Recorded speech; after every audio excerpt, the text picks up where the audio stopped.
केदारनाथ मंदिर रहस्यों से भरा हुआ है। क्या आप जानते हैं इन रहस्यों के बारे में?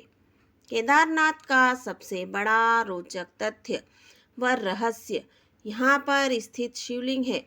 यह शिवलिंग त्रिकोण के आकार का एक बड़ा पत्थर है, जिसे भगवान शिव के बैल रूपी अवतार का पीठ वाला भाग माना जाता है। यह शिवलिंग मानव निर्मित न होकर प्राकृतिक है, जो धरती में से प्रकट हुआ था। इस शिवलिंग के निर्माण के पीछे महाभारत के समय काल की पांडवों व भगवान शिव से जुड़ी कथा प्रचलित है। इसमें महाबली भीम शिव के बैल रूपी अवतार के पीछे वाले भाग को पकड़ लेता है, जिस कारण वह भाग वहीं रह जाता है। बैल के 4 भाग 4 अन्य स्थानों पर प्रकट होते हैं।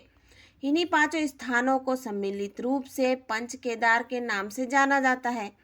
केदारनाथ पंच केदार में से एक होने के साथ साथ 12 ज्योतिर्लिंगों में भी एक ज्योतिर्लिंग है।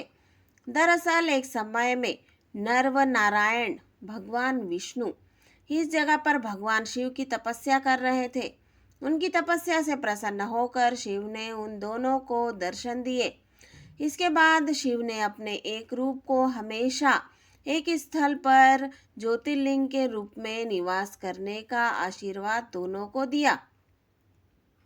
उसके बाद से केदारनाथ का स्थान ज्योतिर्लिंग में भी सम्मिलित हो गया।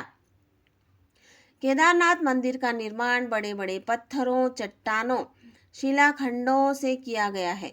इन शिलाखंडों को आपस में जोड़ने के लिए इंटरलॉकिंग तकनीक को अपनाया गया है, जिसमें कहीं भी सीमेंट इत्यादि का प्रयोग नहीं किया गया है।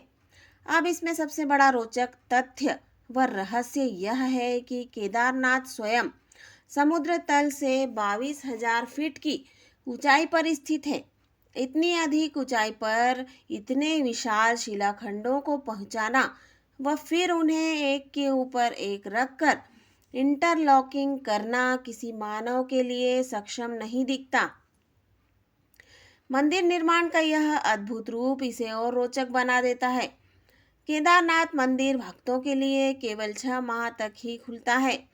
मई में अक्षय तृतीया के दिन इसे खोला जाता है व दीपावली के अगले दिन, गोवर्धन पूजा वाले दिन इसे बंद कर दिया जाता है।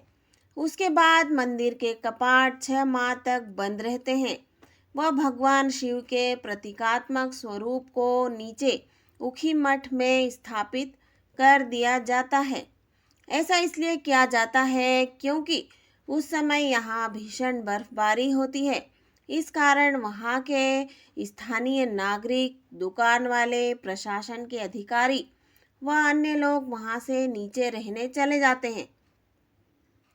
इस दौरान केदारनाथ धाम जाने के सभी मार्ग बंद हो जाते हैं व यह स्थल पूरी तरह से सुनसान रहता है। केदारनाथ के मुख्य मंदिर से आधा किलोमीटर से भी कम दूरी पर एक मंदिर है, जिसका नाम है श्री भैरवनाथ मंदिर। भैरवनाथ को इस क्षेत्र का क्षेत्रपाल कहा जाता है, जिनके द्वारा केदारनाथ मंदिर व इसके आसपास वाले स्थलों की सुरक्षा की जाती है। जो कोई भी केदारनाथ की यात्रा पर जाता है, उसका इस भैरव मंदिर में दर्शन करना आवश्यक होता है, अन्यथा केदारनाथ की यात्रा पूर्ण नहीं मानी जाती है।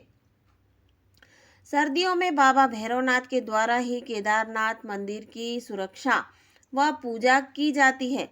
इसका एक और सबसे बड़ा रोचक तथ्य है, वह यह है कि यहाँ जलने वाला ज्योति अखंड ज्योति या दीपक। दरअसल जब मंदिर के पुजारियों के द्वारा सर्दियों में मंदिर के कपाट बंद कर ताला लगा दिया जाता है, तब मंदिर के अंदर एक जलता हुआ दीपक छोड़ दिया जाता है। इसके बाद 6 माह के पश्चात जब मंदिर के कपाट पुनः खोले जाते हैं, तब वह दीपक उसी तरह जलता हुआ पाया जाता है। इसके साथ ही ऐसा प्रतीत होता है कि जैसे कल ही किसी ने मंदिर में पूजा अर्चना व साफ सफाई की हो। 2013 में आई भीषण त्रासदी के बाद जब मंदिर के कपाट मई माह में खोले गए थे, तब भी यह अखंड ज्योत जल रही थी। वर्ष 2013 में केदारनाथ में आई प्राकृतिक आपदा के बारे में कौन नहीं जानता। यह आपदा इतनी ज़्यादा भीषण थी कि लगभग 10,000 से ज़्यादा भक्तों की मृत्यु हो गई थी। वह केदारनाथ जाने का मार्ग व अन्य स्थल पूरी तरह से तहस नहस हो गए थे।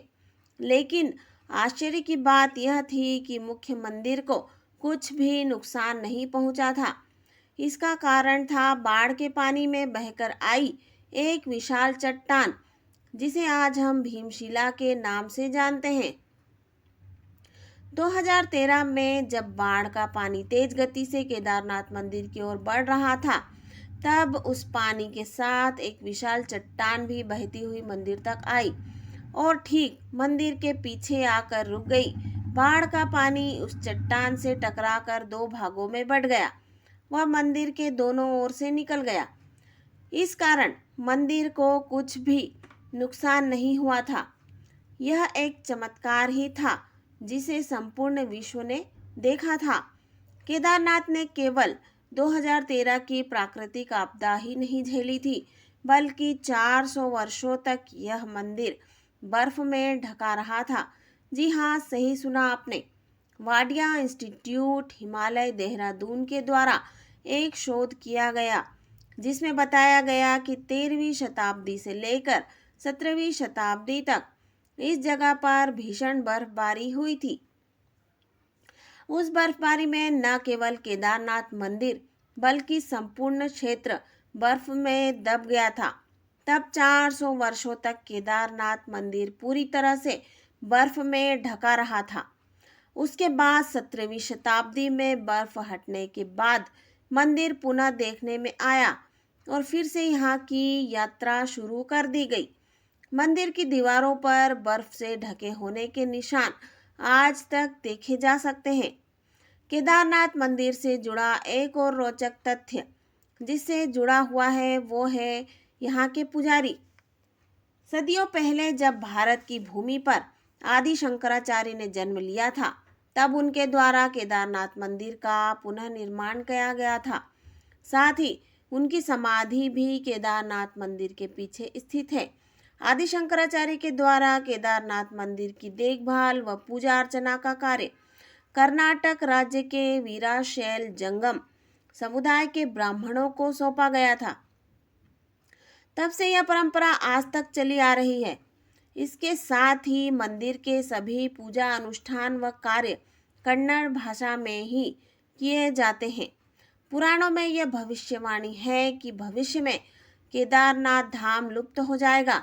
उनके अनुसार नारायण की शक्ति से पहाड़ों का आपस में मिलन होगा और इस क्षेत्र पर स्थित सभी धाम लुप्त हो जाएंगे, जिनमें केदारनाथ व बद्रीनाथ मुख्य हैं। पहाड़ों के आपस में मिलन से इन धामों के मार्ग लुप्त हो जाएंगे व ये एक रहस्य बनकर रह जाएंगे। पुराणों में भी कहा गया है कि इसके बाद एक नया धाम बनेगा जिसे भविष्य बद्री के नाम से जाना जाएगा। दोस्तों, अगर आपको मेरी वीडियो अच्छी लगी हो तो वीडियो को लाइक शेयर ज़रूर करना, और अगर आपने मेरे चैनल को सब्सक्राइब नहीं किया है तो जल्दी से मेरे चैनल को सब्सक्राइब कर लीजिए। दोस्तों, वीडियो देखने के लिए आपका बहुत बहुत धन्यवाद।